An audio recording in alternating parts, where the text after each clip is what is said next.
यह बहुत समय पहले की बात है। उत्तर प्रदेश के एक छोटे से गांव में एक आदमी था।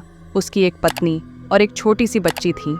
जब वह बच्ची 5 वर्ष की हुई तो उसकी माँ की मृत्यु हो गई। इस बच्ची का नाम नीलावंती था। नीलावंती की माँ की मृत्यु के पश्चात नीलावंती के पिता ने उस गांव को छोड़ दिया और नीलावंती को लेकर दूसरे गांव में चले गए। नीलावंती के पिताजी को आयुर्वेद का अच्छा खासा ज्ञान था।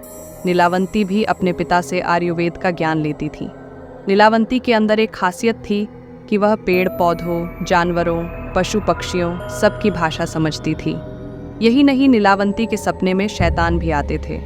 नीलावंती को पेड़ पौधे और शैतान जो भी मंत्र बताते थे वह पीपल के पत्ते से बनी किताब पर लिख लेती थी। जब नीलावंती 20 से 22 वर्ष की हो गई तब जो भूत प्रेत नीलावंती के स्वप्न में आते थे अब वो हकीकत में सामने आने लगे। कुछ समय बाद नीलावंती को पता चलता है कि वो खुद एक श्रापित यक्षिणी है, जो कि एक श्राप की वजह से इस दुनिया से बाहर नहीं निकल पा रही है। उसे अपनी दुनिया में जाना था।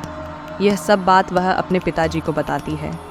तब उसके पिताजी उससे कहते हैं कि बेटी, यदि तू इस दुनिया की नहीं है और किसी श्राप के कारण तू इस दुनिया में फंसी हुई है तो मैं तुझे नहीं रोकूंगा, तू स्वेच्छा से यहाँ से जा सकती है। फिर नीलावंती उस गांव को छोड़कर जाने लगी कि रास्ते में उसे एक व्यापारी बैलगाड़ी लेकर जा रहा होता है। नीलावंती से मिलता है।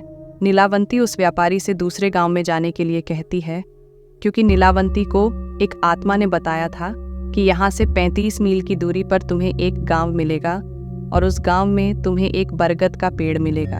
वहीं से तुम्हें अपनी दुनिया में जाने का रास्ता मिलेगा।